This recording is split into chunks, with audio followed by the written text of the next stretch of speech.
Hello, what's up guys? How you doing? It is Lasty here. Welcome today to a FUTTIES Winner Sterling Player review here on FIFA 17 Ultimate Team. So the Englishman who plays for Man City has been given an 85 rated SBC item, and you still have a day or two to go ahead and complete the SBC.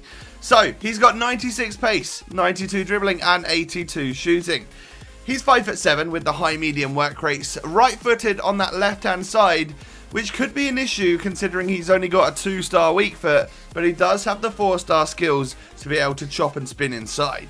So I've got a couple of different squad options for you. This right here would be a good example of like an 83 rated squad that you could use in the current daily knockout tournament. And then this is the squad that I actually used him in. Nearly a full special team. It's got lots of awesome players from both the Bundesliga and the Premier League in there.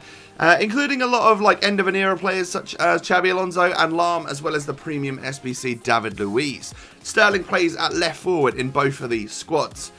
So his in-game stats are actually pretty good in terms of the pace and the dribbling stats. Everything else you could argue looks a little bit average for this stage of FIFA. On basic chemistry style looks really good, 96 pace and 96 dribbling as well as 85 shooting, so that is very decent right there. But today I've used him with that maestro chemistry style, didn't need to boost the pace anymore, and well, let's face it, it's always good to boost the dribbling, shooting and passing of a player. As you can see, 98 attack positioning, 99 dribbling and 90 long shots on this player after boosting him in those departments. So moving on in to the pros and cons for Raheem Sterling. We can talk negatives to start things off with, and they're two pretty obvious ones, I guess you could say. Firstly, like, yeah, he's very weak.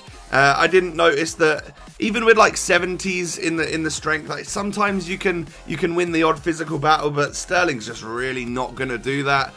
He does feel incredibly small and incredibly weak in game. Definitely something that you guys should know about. And then his weak foot. I do think I scored one goal on the 2-star weak foot from inside the box, but other than that, I literally tried a couple of shots when he was playing out on that left-hand side, drilling it across the goalkeeper, and wow, did they go off target. I most definitely would not recommend taking shots on that weak foot at all, and if anything, in-game, I would recommend moving Sterling over to the right-hand side so that you can utilise his strong foot and the low drivens from over there. So we can move on to the positives right now, and obviously the first thing that you're going to notice is that Raheem Sterling, Pink FUTTIES Winner, feels incredibly quick.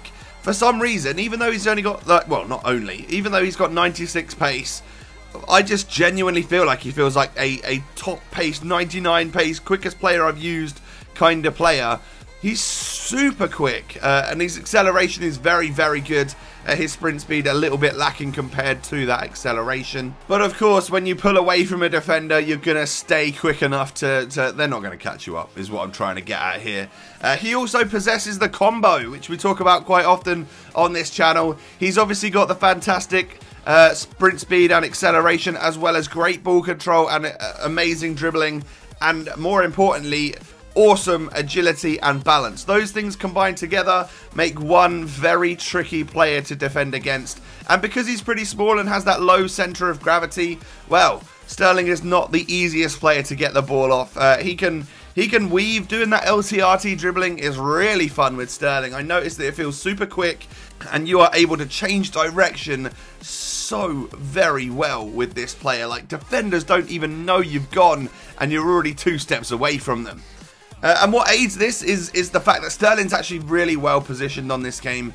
As a left forward, he's going to push the last shoulder of the defender, or if you move him in game, you know, either to a striker or to a right forward or something, you're going to find the exact same thing. He really likes to get up the pitch and be a part of the goals, whether that's creating them and playing that key pass through to the final goal scorer, or whether he's going to be the one sticking it in the back of the net after receiving that through ball from one of your players. So what he is very good at in terms of that, being in front of goal and actually creating and being a part of it all, is he's got these great 1-2 passes. If you press LB just before you pass it with Sterling, he's going to start going on that run, so it's going to be like a give and go situation, and with his pace and positioning, he will get through one-on-one with the goalkeeper, and at that point, he's great for low driven shots. If you have moved him over, or if you do find him on the right hand side of the pitch, low driven shots across the goalkeeper work extremely well with the Englishman.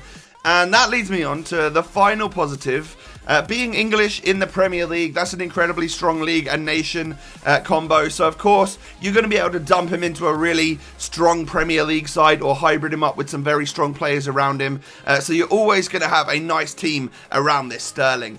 So overall, I think he's definitely worth doing the SBC for. He was actually a great goal scorer for me and a very tricky player and a very fun player to use. So hopefully you now know whether or not pink FUTTIES Winner Sterling is right for your ultimate team. Thanks for watching and I'll catch you next time. Peace.